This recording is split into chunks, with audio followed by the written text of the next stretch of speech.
structure for this too. So that reading is important. Please don't skip it. Yep, writing award submissions are due today. And there's required pre-med meeting on Monday.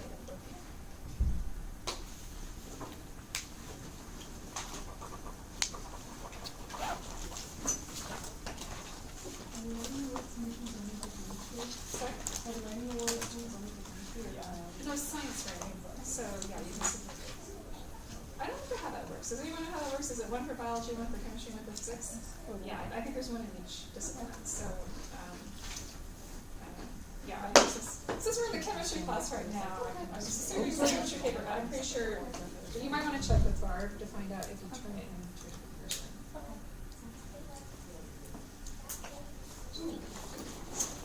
Okay, step 2.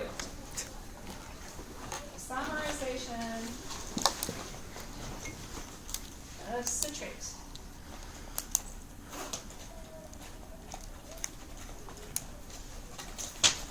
here's our citrate.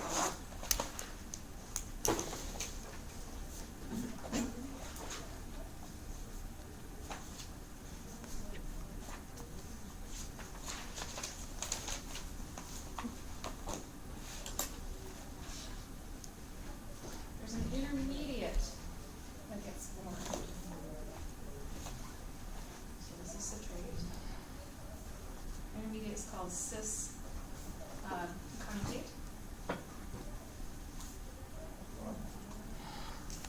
the product we're going for is isocitrate.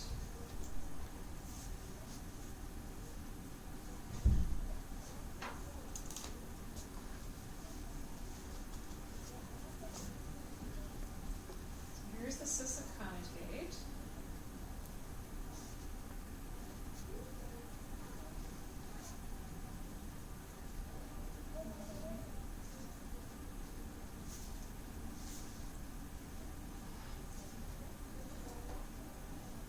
So what happened there?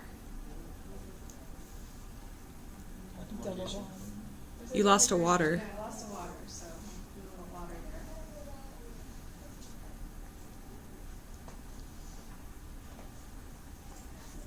Okay, and then my isocitrate looks like this. I'm going to get a new chiral center out of it.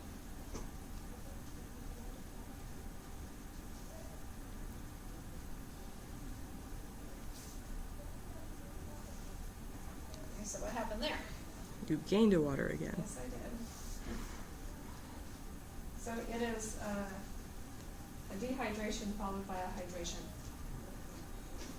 And normally you might think of these things as being lyses. We see, formation of double bond, removal of double bond, but everything happens in the same molecule. And so it's an isomerase because they're isomers of each other.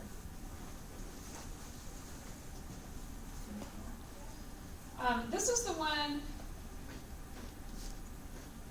this is catalyzed by aconitase. And we did talk about aconitase last semester. You might not remember. But we did. And that was because it was an example of an enzyme that was very stereospecific in the products that it made, and it was one that could distinguish between pro-R and pro-S groups in order to give a very specific stereocenter in the product. So if we label this as the kind of the number 1 carbon, and then we use the alpha beta. So there's alpha, there's beta, there's gamma, if you're counting out from that carbon. This arm here is pro-R, and the other arm that includes the gamma is pro-S.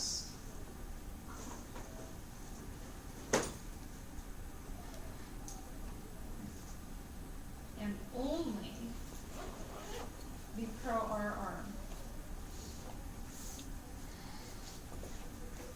is acted upon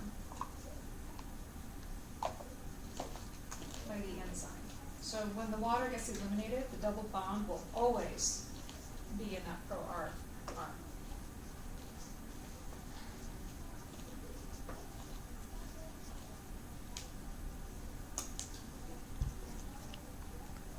So this is stereospecific.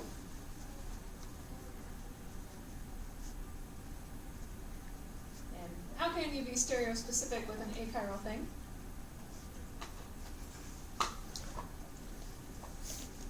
Remember how with the enzyme? What does the enzyme do to recognize it?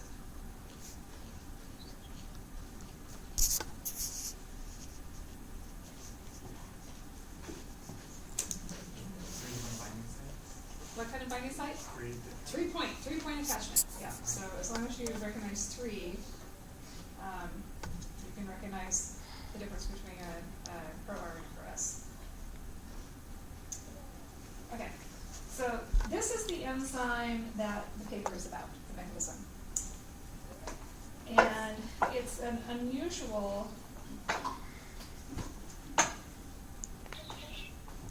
mechanism for two reasons. The first one is that it needs an iron-sulfur cluster, 4 irons and 4 sulfurs.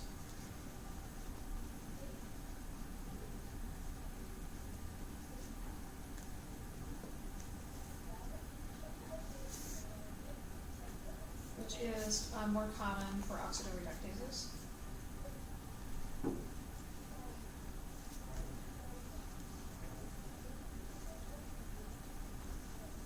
Metal ion catalysis.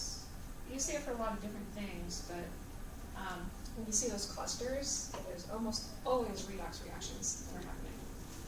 But this isn't a redox reaction, this is just isomerization. So that is unusual.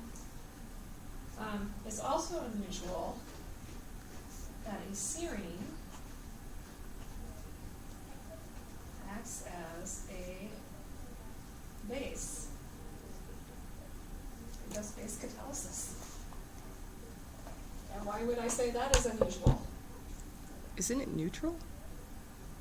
We categorize it as being a polar uncharged amino acid, and there's a reason for that. So that hydroxyl, can you pull a hydrogen off an alcohol? Yes, so an organic, you can do that. You need a really strong base to make that happen. But you can deprotonate an alcohol. I've mentioned the pKa for this before. What's the pKa of serine? Yes, I do. Remember? It's really high. It's somewhere around 13. So we don't usually think of serine as acting in acid-base catalysis because it is very hard to pull off that proton, and that's starting to get outside of a physiologically relevant range. So that's why we classify it as polar but uncharged. But occasionally you run into it where it is acting as a base or an acid, and so when you read the paper and we do the activity, we're going to talk about that. That way. Okay. So those are two things that are kind of unusual about this mechanism, which we'll wait until Monday.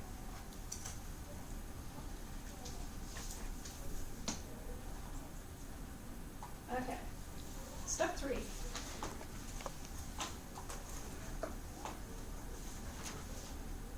Decarboxylation of isocitrate.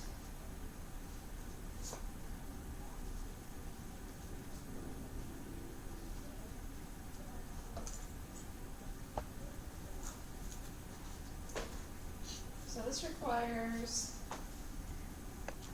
an NAD cofactor.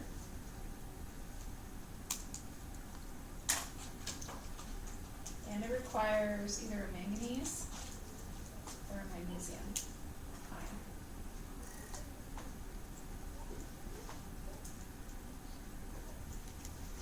And it's going to release carbon dioxide.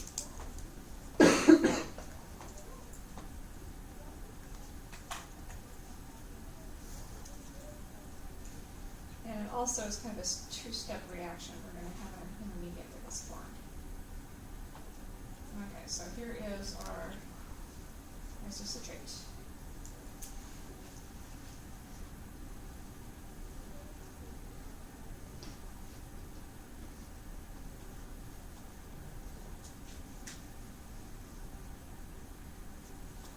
Okay, in the first step, NAD gets reduced.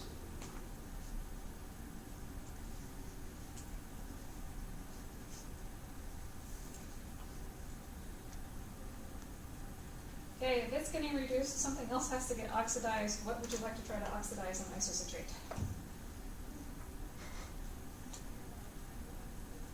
Carboxylic acid? Well, carboxylic acids are,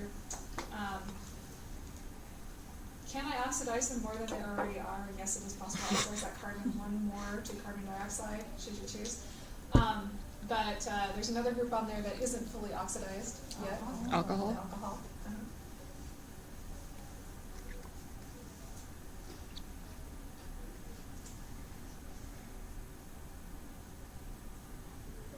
Okay, so I can turn that into a keto group.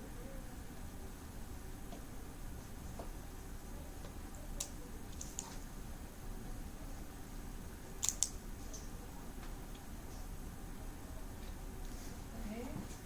Then we're going to get a decarboxylation, and we're going to lose the carbon dioxide. And then there's another little step where we need a proton to come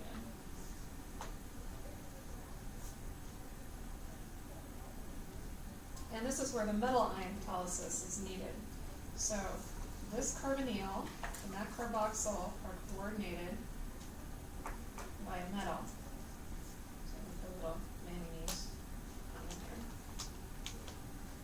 there. And this is electron withdrawing, which is something you usually need when you want decarboxylations to happen. You've got to pull the electrons away from the bond that needs to break in order to do that.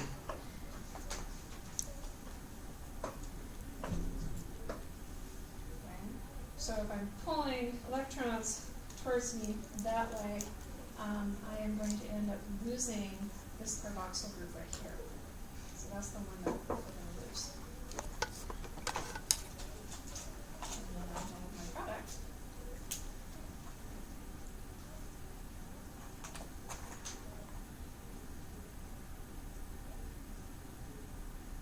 Which is alpha keto glutarate.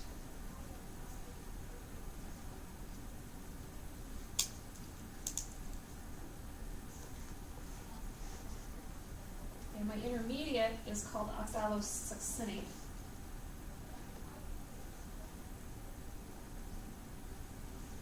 And the enzyme for both steps is isocitrate dehydrogenase.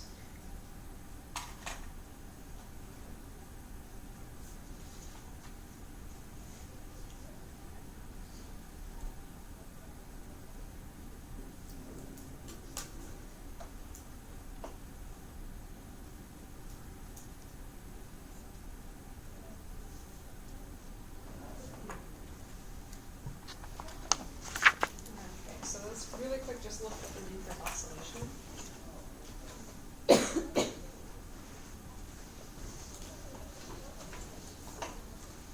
So this is just the first step again, the hydroxyl, we're going to oxidize it to the carbonyl, and then this is the same thing as that.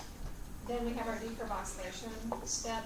So again, this metal is electron withdrawing, it pulls electrons towards it, so that helps this little shuffling that goes on to form basically an enolate. So this is my enolate that is coordinated by that metal.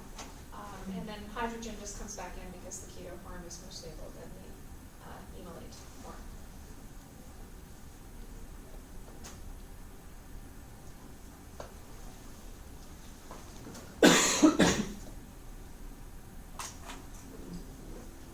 Okay, that one good? Step 4, halfway there. have a decarboxylation of alpha-ketoglutarate.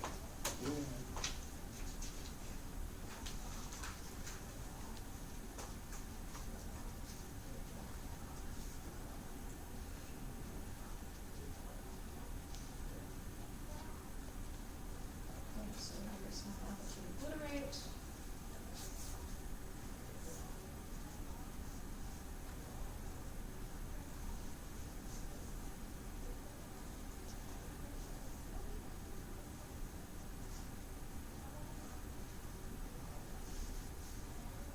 Myself lots of room here. But lots of things are going to go over the arrow.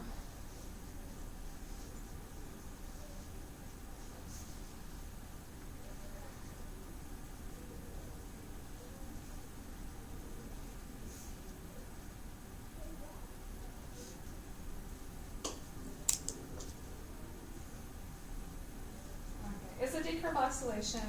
I'm losing a carboxyl group, and that is the one I'm going to lose. What is that? Coenzyme A. Coenzyme A. So I need a coenzyme A to come in for this. So I'm going to have a coenzyme A, and we'll go ahead and show the little functional group on there as that biofunctional group. So it comes in, and what leaves? CO2 leaves.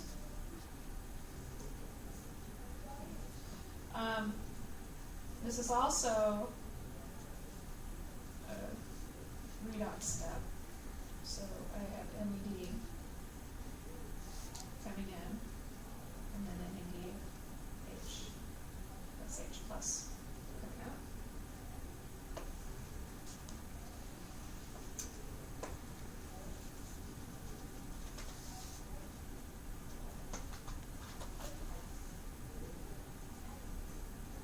So where have we seen a decarboxylation that reduced NADH and involved attaching a coenzyme A to our substrate before? Pyruvate dehydrogenase. So this is a very similar mechanism to pyruvate dehydrogenase.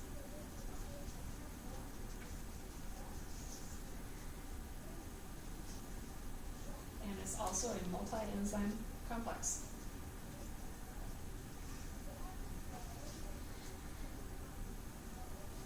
Okay. The only difference is that alpha-ketoglutarate is our substrate instead of pyruvate. Yep. What is the name of the product? Compound of that? Oh, yeah, that helps. Succinyl coenzyme A.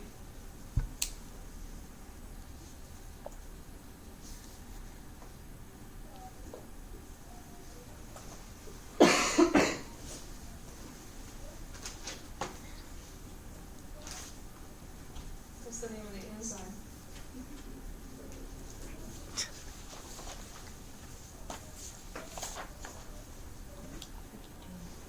Which I didn't write over the arrow. It's probably a dehydrogenase because it's similar to pyruvate dehydrogenase, but this one's an alpha-ketoglutarate dehydrogenase.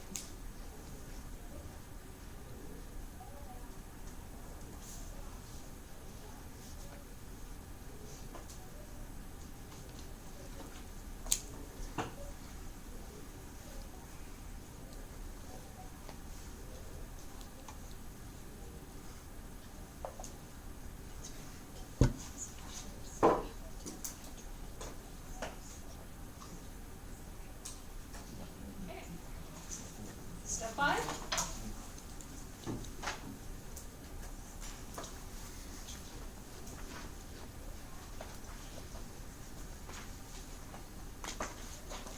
Is cleavage of succinyl coenzyme A.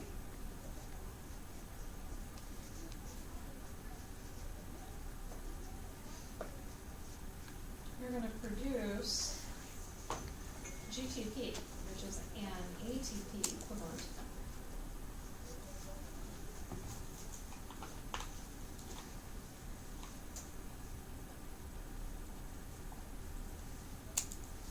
Cleavage is going to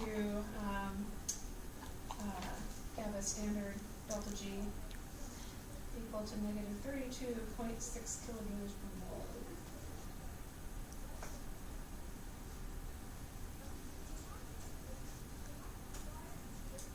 Formation of GTP is going to have a delta G standard of a positive 30.5 kilojoules per mole. So these are coupled.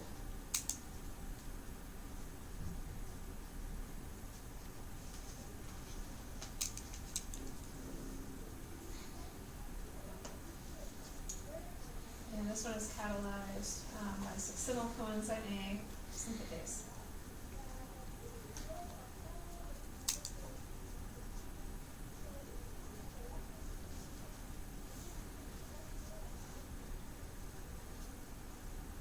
In 3 steps.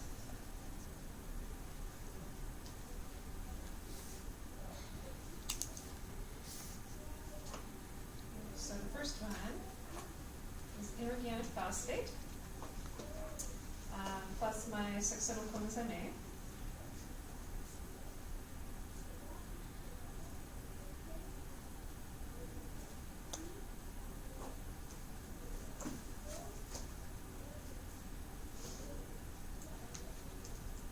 And we're going to replace the coenzyme A group with a phosphate group.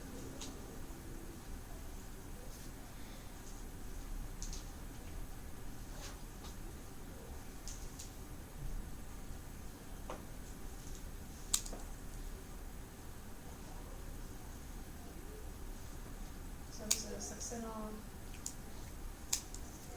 coenzyme A, this is succinyl phosphate. And then coenzyme A is released. So that's the cleavage step.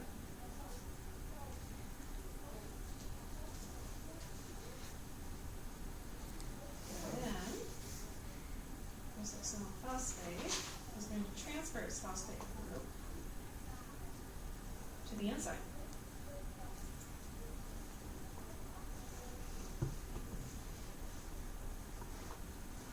And it's going to transfer it to a histidine side chain. So I'm just going to write E for the enzyme, and there's the histidine.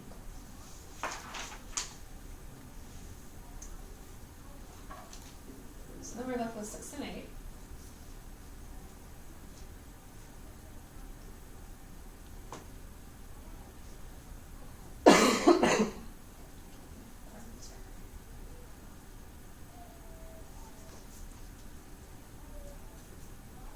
That's the enzyme where the histidine is phosphorylated.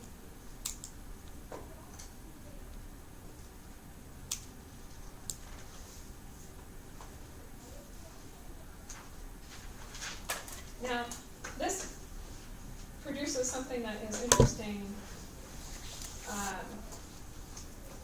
for later steps, because I now have a molecule where the enzymes from now on are not necessarily going to distinguish top from bottom. So before with the conitase, it knew the difference between the pro R and pro S.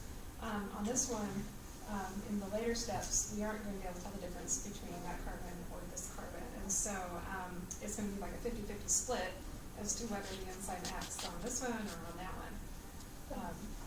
So I'm going to stop them homework. Hey, I got your questions on that one.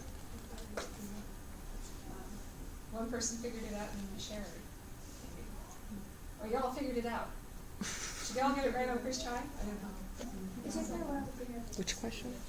And then when we traced it, Oh. I got the first one, and then I tried again, and I got like the It gave good first hints. three. Oh, I did it that's again. Good. And maybe that hint actually helped for you. Can you maybe explain how like it splits? Because when it split, it also made us highlight both of the Yeah. CH2. And I don't think I understand. It wanted you to highlight both because the label at that point could be in either location, Oh. and there's no way to tell which it's going to end up on. Oh, okay. And so if you're looking at population, it's going to be 50-50, half and half, one or the other. Okay. This. Last step is the enzyme with its phosphate group is then going to transfer that that to GDP to make GTP, and then I've regenerated my enzyme.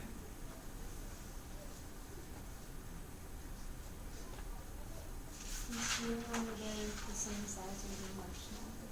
Say that again? Is the reactionaries is the one we need much smaller? Oh, no, I'm not being very, Okay. well, okay. Put them all down as equilibrium arrows, but this is one where the overall, I'm trying to remember which ones. It's 2 out of the 3 dehydrogenase steps are large negatives, and then one is not. So, Those are gonna cancel out very closely. 1, 3, 4. Yeah, so just leave them all as equilibrium. At that point, is that just succinyl? How is that? This is what? The product in 2. It's Yeah, just it's just the succinyl. product that goes on to the next Oh, so succinyl Okay. phosphate, this is still succinyl phosphate, The next one and is then just this is succinyl. succinate. Okay.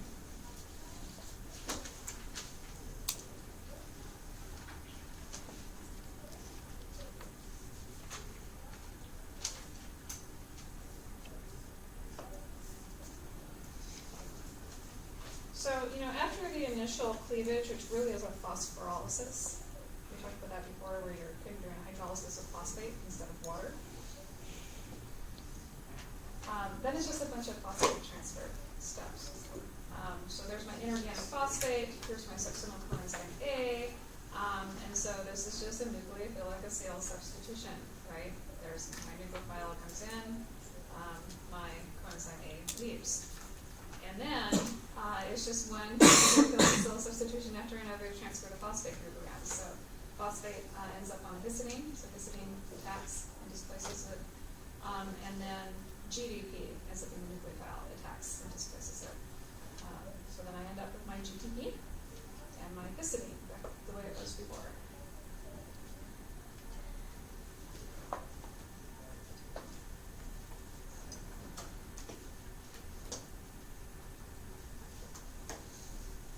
Step 6.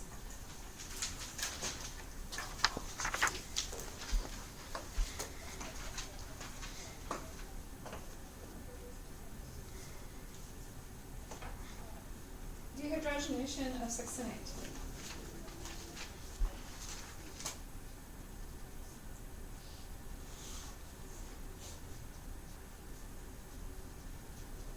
Here's my succinate.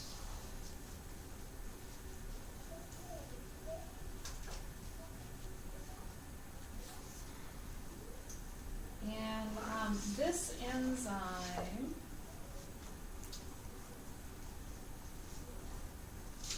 has a prosthetic group on it, and it's an FAD prosthetic group.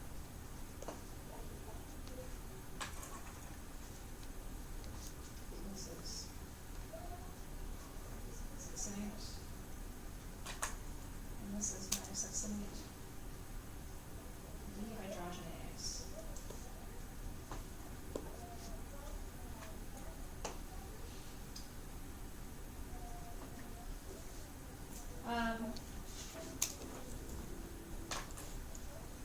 FAD gets reduced, which means my succinate is going to get oxidized.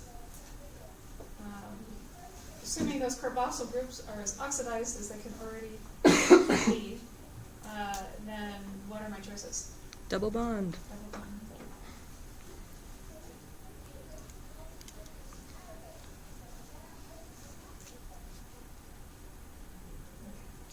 And then I get the reduced coenzyme. This is called fumarate.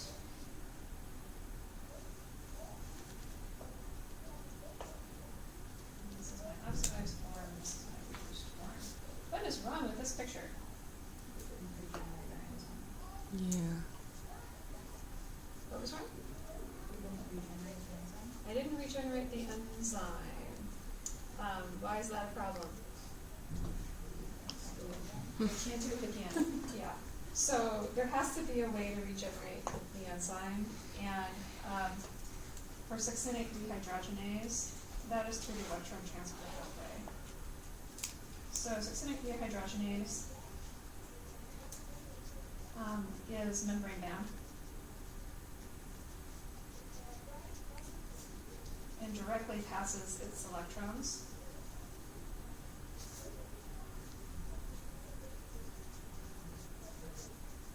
to the electron transport chain.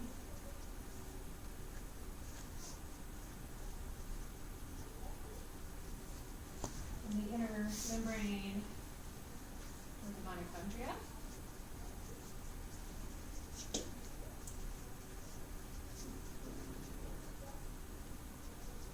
To regenerate the enzyme.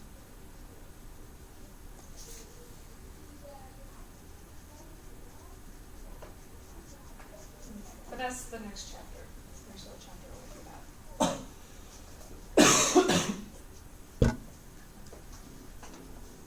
And then just a reminder here, FAD is a prosthetic group here. Okay, so the enzyme doesn't swap out as FAD and FADH2s. That FAD is permanently there.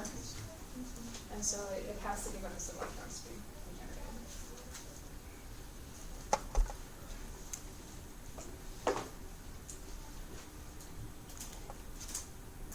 Step 7.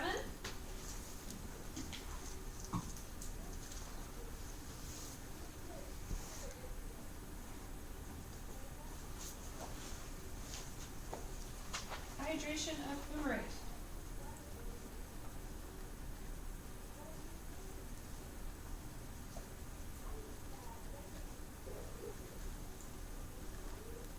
Okay, so you can draw fumarate a little different. So it ends up being a trans configuration that groups far apart from each other as they can.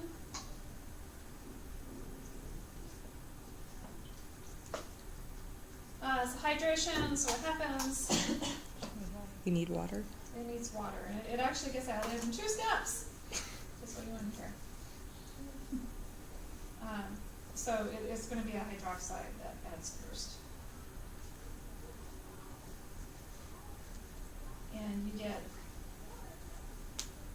actually a carbanion intermediate.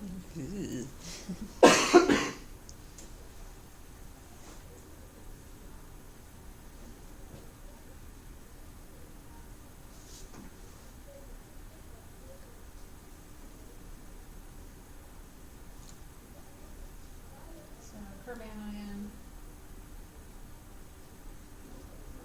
intermediate, but this thing is not very stable, so you can almost consider it as a transition state.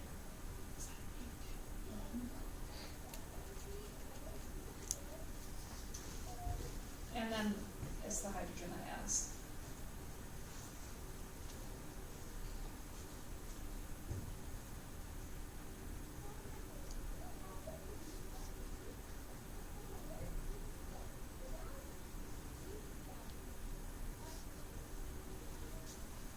So this is fumarate.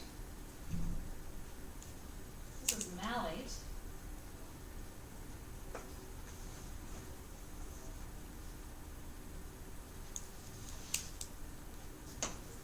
And the enzyme is fumarase.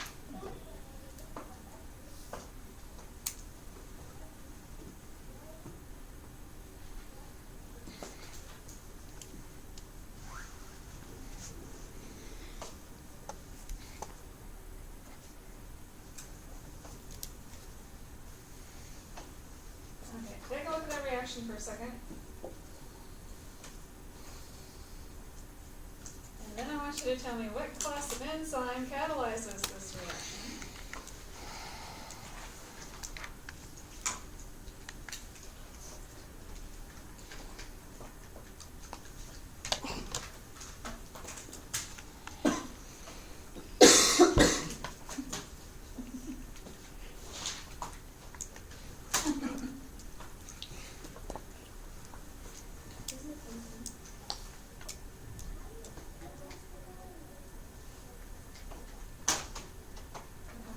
We have to more. Okay.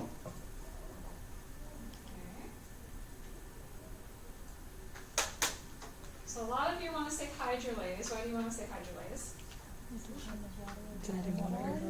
Because you're adding water, but you're adding water across a double bond to turn it into a single bond. That's an addition reaction.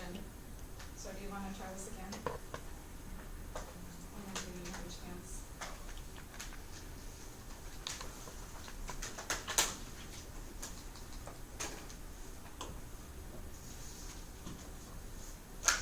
So you may have or may have not noticed that all of our hydrolysis reactions have been nucleophilic substitutions, all of them.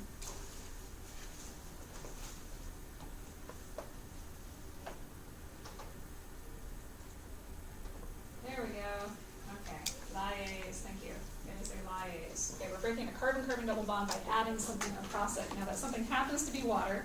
That's why initially when you look at it you think, oh yeah, hydrolase, but it's not, because it's an addition reaction, not a hydrolysis.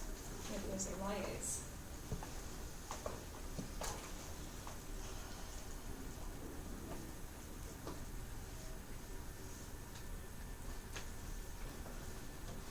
Okay, ready for the last one?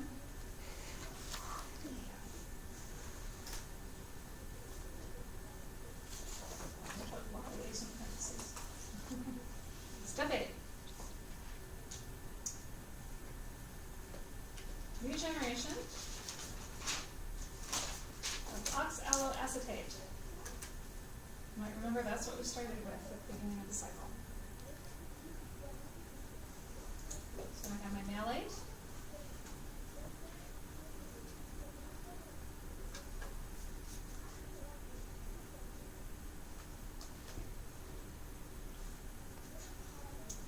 And we're going to reduce another NAD.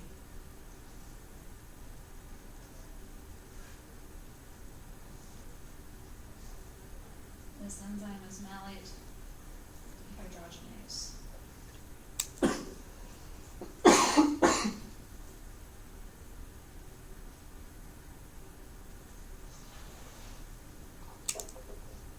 Okay. And basically we're going to oxidize that hydroxyl.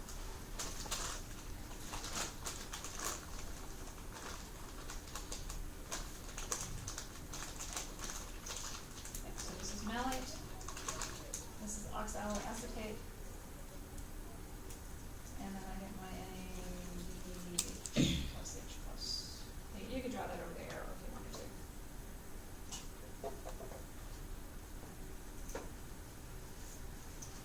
This is not a favorable reaction.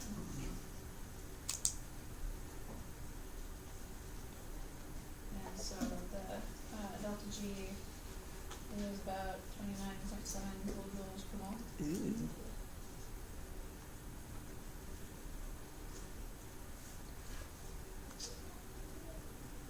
And so it ends up getting pulled forward by the first step in the citric acid cycle. And I can't remember if I wrote down the delta G for you or not before, because we were going to punched for time again there. You get it every one. I did, okay, great. Delta G is 131 by kilojoules per mole.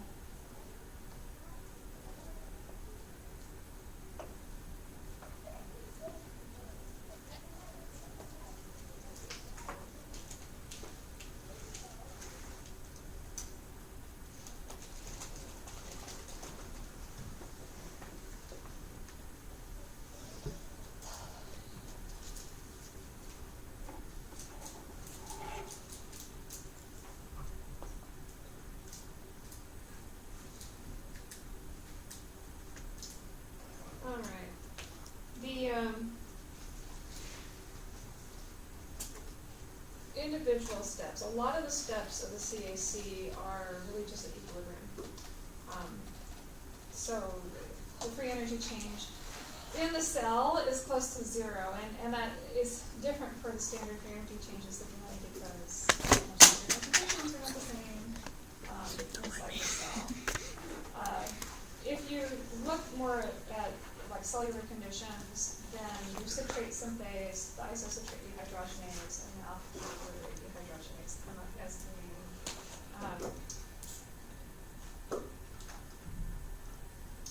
not necessarily far from equilibrium, but off of equilibrium, I'll put it that way. So they're different enough from zero that they do pull things forward, since they're negative overall. And if we look at all the possible places where you could control the citric acid cycle, so this is regulation now.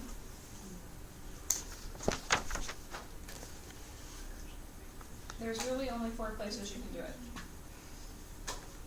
So there are 4 irreversible steps.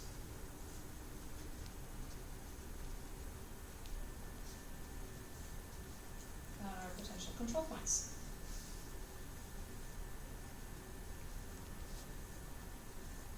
Okay.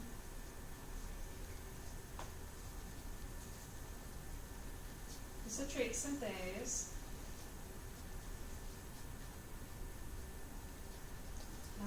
and then the isocitrate dehydrogenase, and then the alpha ketoglutarate.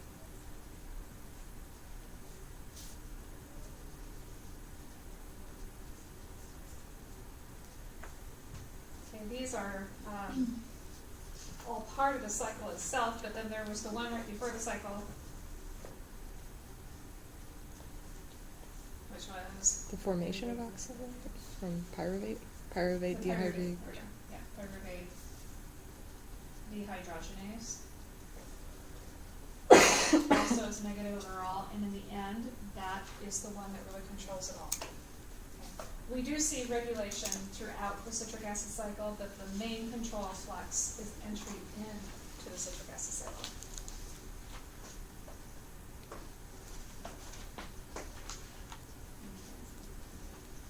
So this is kind of most important.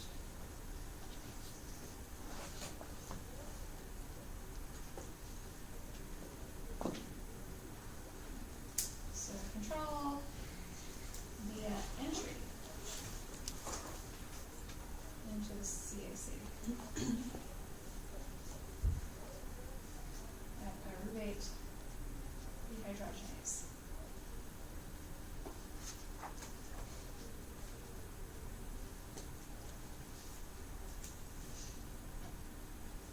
So there's lots of different things going on. A big one is product inhibition. What are my products at that step?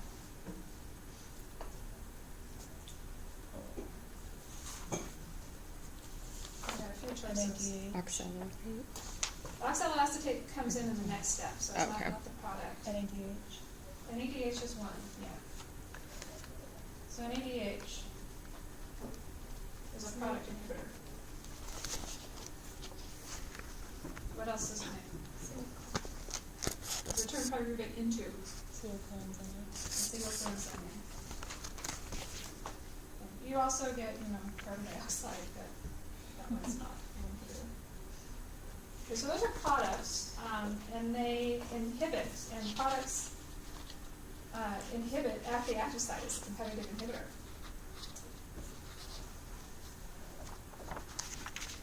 You also have covalent modification going on.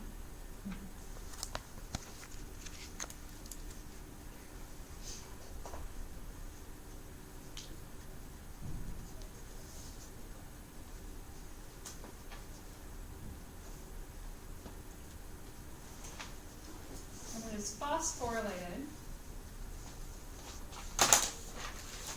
It's going to be inactive.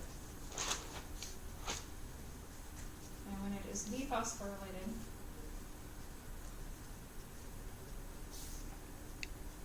it's going to be active.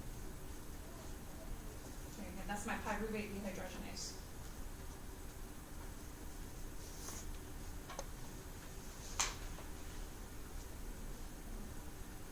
It's phosphorylated by. Any guesses on what the name's going to be? Pyruvate phosphorase. Pyruvate dehydrogenase kinase. I like mine more. and it is dephosphorylated by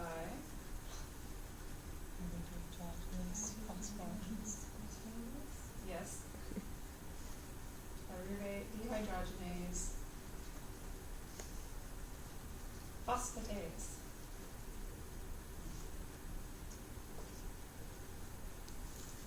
So, yeah, in some ways it's confusing because the names all look alike. In some ways it's easy because as long as you remember what a kinase and a phosphatase does, then you know what it acts upon.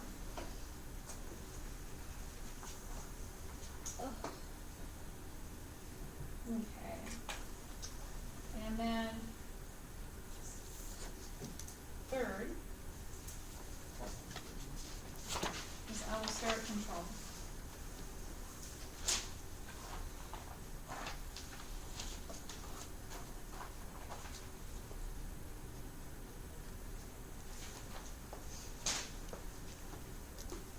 So kinase inhibitors include pyruvate,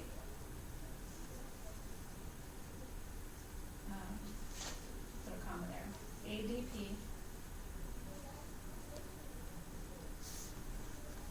and calcium.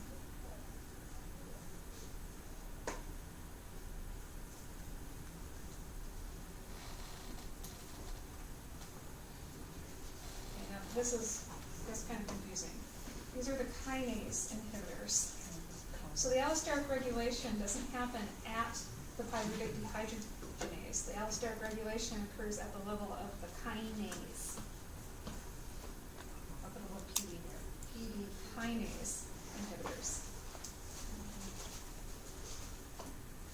Okay. If it is a kinase inhibitor, what does that mean in terms of the pyruvate dehydrogenase activity?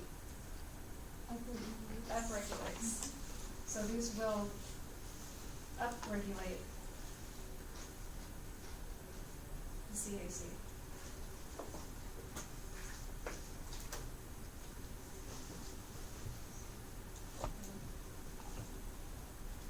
So pyruvate dehydrogenase kinase activators include NADH, and acetylcoenzyme A. Okay, these will downregulate the CAC.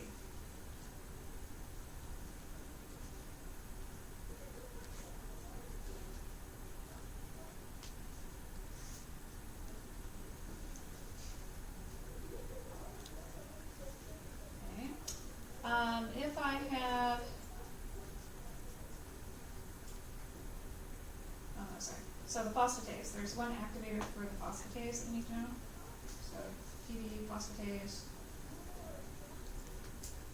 activator, and that is calcium. So here I have the same molecule that inhibits the kinase but activates the phosphatase.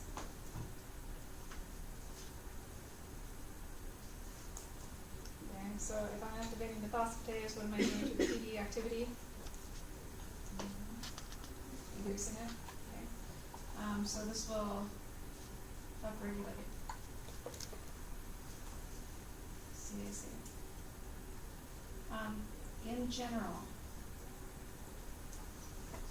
there's an increase in citric acid cycle entry that is coordinated with an increase of your favorite kinase, PKA activity.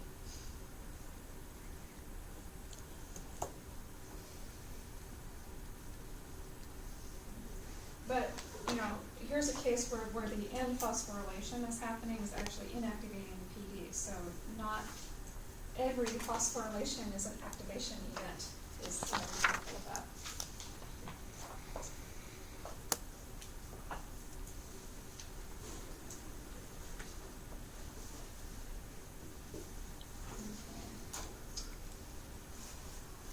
So additional controls.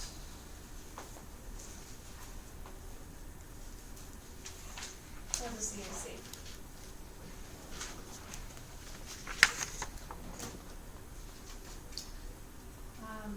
these include steps within the citric acid cycle itself. So there's going to be quite a bit that is based on substrate availability.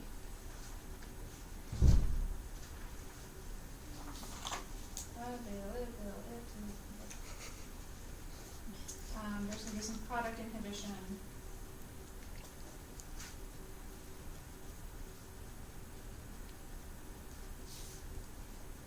And there's going to be what's called competitive feedback inhibition.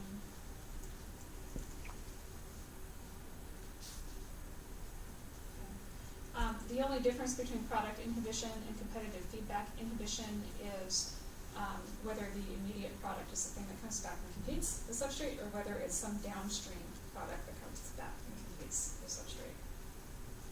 Otherwise, they're very similar.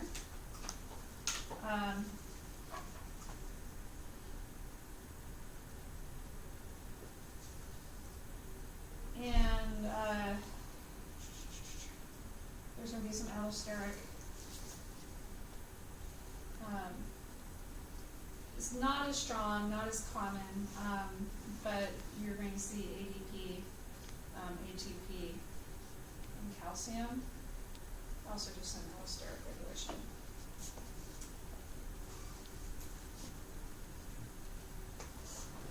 And your book has a nice little figure of all this.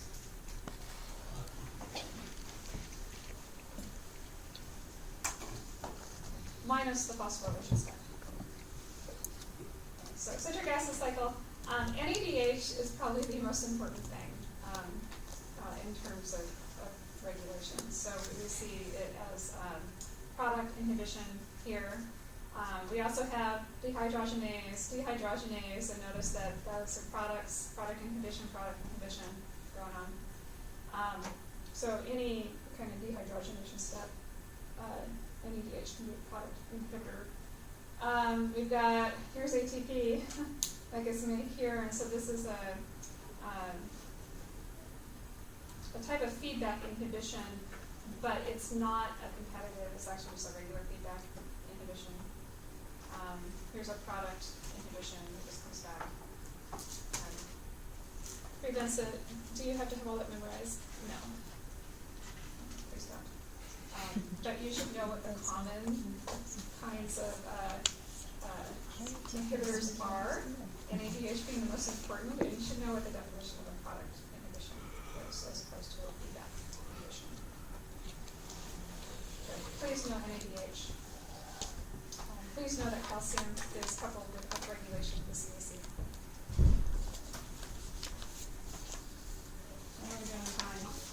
Got about 2 minutes. Okay, that's okay.